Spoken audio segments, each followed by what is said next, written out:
Praise the Lord. आप सभी को जय मसीह की। खुदावंद प्रभु यीशु मसीह के मीठे और मधुर नाम में आप सभी को आशीष मिले। मेरे प्रियो, आज मैं आपको बताना चाहता हूं कि परमेश्वर हमेशा हर एक व्यक्ति के लिए योजनाएं को बनाता है। जो परमेश्वर की योजनाएं हैं मनुष्य के लिए यानी कि मानव जाति के लिए, वो हानि की नहीं है वरन लाभ की है। मैं आपको एक कहानी सुनाना चाहता हूं और वो कहानी है पौलुस की। जब पौलुस एथेंस में था तब पौलुस ने वहाँ पर घूम रहा था और पौलुस घूमते हुए वहाँ पर एक चीज़ को देखा कि बहुत सारे देवी और देवताओं की मूर्तें वहाँ थीं। बहुत सारे ऐसे देवी देवताओं के मंदिर वहाँ थे, लेकिन उसके बाद भी वहाँ पर एक ऐसी वेदी थी, एक ऐसी जगह थी जहाँ लिखा था अनजाना ईश्वर। और पौलुस ने उस अवसर को बहुमूल्य जानकर उस अनजाने ईश्वर यानी कि प्रभु यीशु मसीह के विषय में उनको बताने लगा। मैं आपको बताना चाहता हूँ कुछ कहानी उसके विषय में। अथेने नामक जो यानी कि एथेंस जो था, एथेंस शहर के लोग अनेक देवी देवताओं की पूजा करते थे। अनेक यानी कि मतलब एक नहीं था, अनेक थे उनके पास। यहाँ के लोग अक्सर यह कहा करते थे कि एथेंस शहर में यानी कि अथेने शहर में ईश्वर की खोज करना मनुष्य की खोज करने से क्या है, सरल है बहुत ज़्यादा। अगर तुम मनुष्य को खोजोगे तो वो नहीं मिलेगा, लेकिन ईश्वर को अगर तुम खोजोगे तो वो मिल जाएगा। अनेक ईश्वरों की उपासना करने पर भी, इतने सारे भगवानों की देवताओं की पूजा करने के बाद भी वे अनजाने परमेश्वर की भी पूजा करते थे। एक और था जिसकी वो पूजा करते थे, लेकिन वो जानते नहीं थे वो कौन है, और उसके आगे उन्होंने लिखा था अनजाना ईश्वर। तो मेरे प्रियो, मैं आपको बताना चाहता हूँ कि आकाश और पृथ्वी के सृष्टिकर्ता सच्चे परमेश्वर को वे नहीं पहचानते थे। वो बिल्कुल नहीं जानते थे कि आकाश का और पृथ्वी का जो सृष्टिकर्ता सच्चा परमेश्वर है वो कौन है। लेकिन वो उसे पूज जरूर रहे थे, वो उसका पूजा जरूर कर रहे थे, वो उसकी आराधना जरूर कर रहे थे, वो उसकी वर्शिप जरूर कर रहे थे। मैं बताना चाहता हूँ मेरे प्रियो, आज के समय पर, प्रेजेंट में, वर्तमान में, आज वर्तमान में भी इस प्रकार के अनेक लोग पाए जाते हैं। उनके पास बहुतायत के साथ देवी देवता, भगवान, गॉड, बहुत चीज़ है, लेकिन उसके बावजूद भी इस संसार के अंदर अभी भी वर्तमान में ऐसे बहुत सारे लोग हैं कि उनके पास भगवान तो है, देवता तो हैं, सब कुछ है, उसके बाद भी लेकिन उनका एक भरोसा है कि बादलों में कोई है। मेरे वीडियो में बताना चाहता हूँ, जो एथेंस के लोगों के जैसे सच्चे परमेश्वर को जैसे नहीं जानते थे, आज भी ऐसे लोग पाए जाते हैं। परमेश्वर ने मानव जाति के लिए महान योजना बनाई है, इसलिए कि मनुष्य सच्चे और जीवित परमेश्वर को जाने और उसकी आराधना करे। परमेश्वर ने एक योजना बनाई है कि मनुष्य जो है सच्चे ईश्वर को जाने और उसकी आराधना करे, लेकिन इस संसार के ईश्वर ने उसकी आंखों को अंधा कर दिया है। तो मेरे प्रियो, ये कहानी हमें मिलती है प्रेरितों की पुस्तक 17 अध्याय उसके 22 पद से लेकर 31 पद तक में। 22 वचन से लेकर 31 वचन तक हमें कहानी मिलती है प्रेरितों का काम 17 अध्याय में। तो लिखा है, तब पौलुस ने अरियुपगुस के बीच में खड़े होकर कहा, हे एथेंस के लोगों, मैं देखता हूँ कि तुम हर बात में देवताओं के बड़े मानने वाले हो, क्योंकि मैं फिरते हुए तुम्हारी पूजने की वस्तुओं को देख रहा था तो एक ऐसी वेदी भी पाई जिस पर लिखा था कि अनजाने ईश्वर के लिए। सो जिसे तुम बिना पूजे, जिसको तुम बिना जाने, जिसको तुम बिना पहचाने पूछते हो, मैं तुम्हें उसका समाचार सुनाता हूँ। हालेलुया। मेरे प्रियो, ऐसे ही हम भी कई बार अपने लोगों के बीच में जाते हैं, उनके साथ मतलब कि हम बहुत अनकंफर्टेबल महसूस करते हैं और सोचते हैं कि इस व्यक्ति को हम कैसे सुसमाचार सुनाएं, हम कैसे यीशु के बारे में बताएं, हम कैसे इसको इस विषय में बोलें कि यीशु तुझसे प्यार करता है और यीशु तुझसे सच्ची आराधना चाहता है, कई बार हम सोच में पड़ जाते हैं। लेकिन मेरे प्रियो, परमेश्वर हमें वहाँ पर प्रकाशन देते हैं, क्योंकि वो हमारे लिए योजनाएं पहले से वहाँ तैयार रखते हैं। और पौलुस के लिए भी परमेश्वर ने एथेंस के अंदर एक योजना को बनाकर रखा था कि देख, यहाँ पे बहुत सारी वेदियाँ होंगी, देख यहाँ पर बहुत सारे लोग जो हैं, बहुत सारे परमेश्वर, बहुत सारे भगवानों, बहुत सारे देवताओं की पूजा करते होंगे, लेकिन उन्होंने एक वेदी और बना रखी है और उसी वेदी को लेकर तुझे ये बताना है पौलुस कि ये वो सच्चा ईश्वर है जिसको तुम जानते नहीं हो, लेकिन इसकी तुम वर्शिप करते हो, इसकी आराधना करते हो।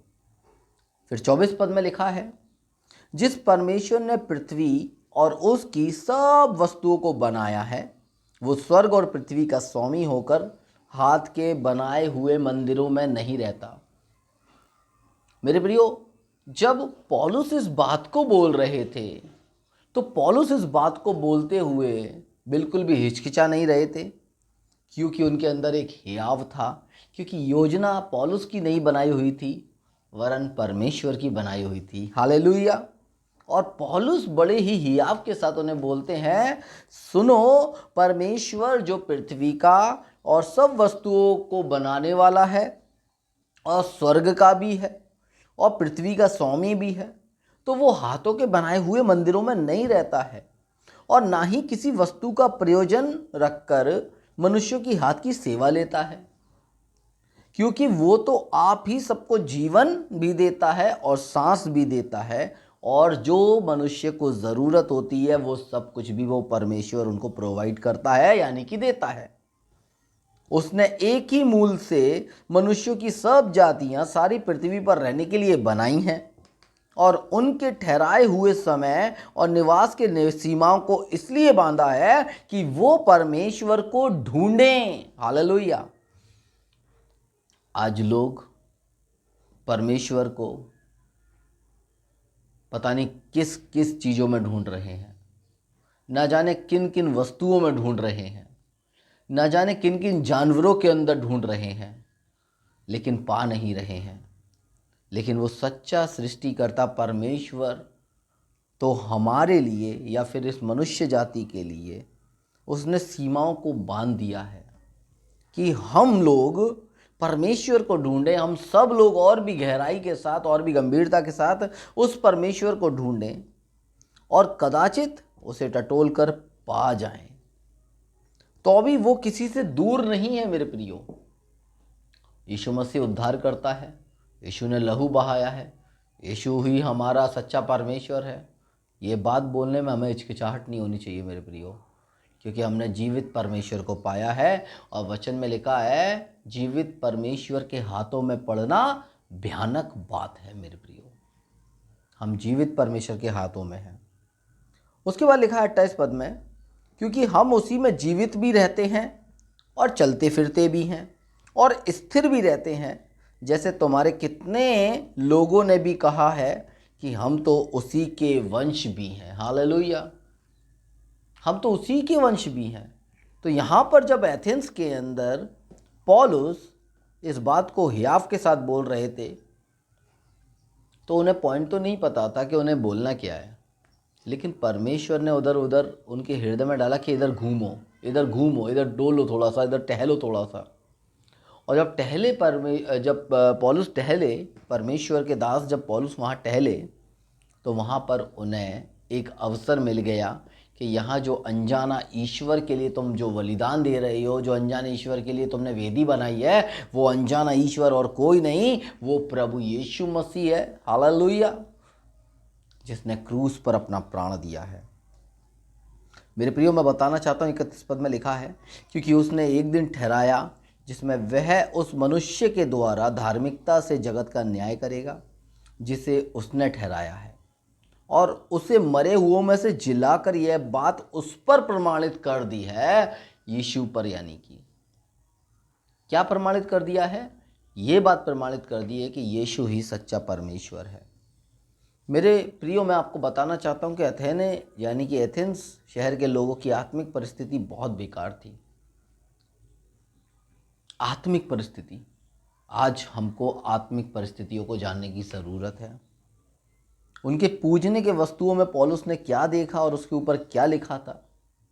उनके पूजने के वस्तुओं में एथेंस के जो लोग पूज रहे थे, उस वेदी के ऊपर लिखा था अनजाने ईश्वर के लिए। पौलुस वहाँ पर यीशु का सुसमाचार बड़े ही बेधड़क तरीके से सुना रहा था। वचन 24 के अनुसार परमेश्वर ने क्या बनाया है और कहाँ नहीं रहना चाहता है।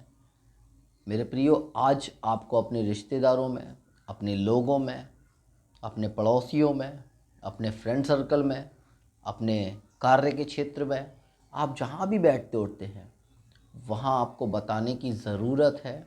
सबसे पहले परमेश्वर से बुद्धि मांगने की ज़रूरत है कि परमेश्वर यहाँ मेरे लिए योजना बना, ताकि प्रभु मैं अपने रिश्तेदारों के बीच में, अपने दोस्तों के बीच में, अपने घर के लोगों के बीच में, मैं अपने कार्य क्षेत्र में आपका सुसमाचार सुना पाऊँ। मेरे प्रियो, वचन 24 के अंदर परमेश्वर के विषय में लिखा है कि परमेश्वर हाथ के बनाए हुए मंदिरों में नहीं रहता है। परमेश्वर हाथ के बनाए हुए मंदिरों में नहीं रहता है। कुछ वचन मैं आपको बता देना चाहता हूँ। पहला कुरिन्थियों 3:16 में लिखा है, क्या तुम नहीं जानते कि तुम परमेश्वर का मंदिर हो और परमेश्वर का आत्मा तुम में वास करता है। वचन में लिखा है उत्पत्ति 1:1 में, आदि में परमेश्वर ने आकाश और पृथ्वी की सृष्टि की। पृथ्वी तो बेडौल थी, सुनसान थी, लेकिन परमेश्वर सृष्टि कर रहा था। वो सृष्टिकर्ता परमेश्वर पृथ्वी को तैयार ही इसलिए कर रहा था ताकि इस पृथ्वी पर मैं मानव जाति को बसाने पाऊं और इस मानव जाति के द्वारा क्या करने पाऊं, धार्मिकता से जगत का न्याय करने पाऊं। हालेलुया। वचन में लिखा है यूहन्ना 1 उसके 1 और 2 पद में, आदि में वचन था, वचन परमेश्वर के साथ था, वचन ही परमेश्वर था और वचन ही परमेश्वर था, और यदि यही आदि में परमेश्वर के साथ भी था। हालेलुया। लिखा है वह तो अदृश्य परमेश्वर का प्रतिरूप और सारी सृष्टि में पहलौठा है, जिसका नाम प्रभु यीशु मसीह है। और लिखा है परमेश्वर का आत्मा तुम इससे पहचान सकते हो, जो आत्मा मान लेती है कि यीशु मसीह शरीर में होकर आया है, वो परमेश्वर की ओर से है। आज हमारे पास बहुत मौका है, अभी भी थोड़ा बहुत अनुग्रह का समय मैं समझता हूँ कि चल रहा है, क्योंकि हम सब जानते हैं कि किस प्रकार से इज़राइल और हमास का युद्ध हो रहा है। अब एक पूरा का पूरा अलाइनमेंट बनाया जा रहा है मुस्लिम कंट्रीज़ के द्वारा, ताकि वो इज़राइल को पूरा का पूरा नाश कर दें।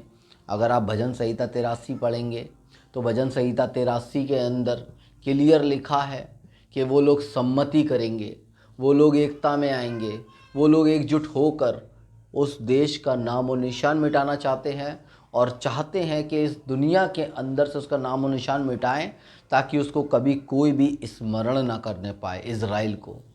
लेकिन मेरे प्रियो, मैं बताना चाहता हूँ, अभी भी थोड़ा बहुत अनुग्रह का समय हमारे लिए चल रहा है, इसलिए इस अनुग्रह के समय में ज़्यादा से ज़्यादा लोगों को बताएं, ज़्यादा से ज़्यादा लोगों को प्रभु की बातें को सुनाएं, प्रभु से मौका मांगे, प्रभु से बोलें, प्रभु योजना बना और प्रभु मैं तेरी इस योजना के अनुसार प्रभु पिता परमेश्वर मैं तेरी महिमा करूँगा। मेरे प्रियो, मैं आपको बताना चाहता हूं कि परमेश्वर योजना बनाने वाला है। जैसे उसने पौलुस के लिए योजना बनाई, ऐसे ही वो आपके और मेरे लिए भी योजना बनाएगा, ताकि हम अपने रिश्तेदारों में, अपने लोगों में, अपने कार्य के क्षेत्र में, अपने फ्रेंड सर्कल में, चाहे हम कहीं क्यों ना हो, लेकिन वो परमेश्वर जो सेनाओं का यहोवा है हमारे लिए योजना बनाएगा और हम उनको प्रभु यीशु मसीह दे देंगे। हालेलुया। हमें उनके जीवन में प्रभु यीशु को देना है, ताकि लोग नाश ना हो, ताकि लोग नाश ना हो। हालेलुया। इन वचनों के द्वारा, इस बातों के द्वारा और परमेश्वर की इन वचनों के द्वारा आप सबको प्रभु बहुत आशीष दे। जय मसीह की।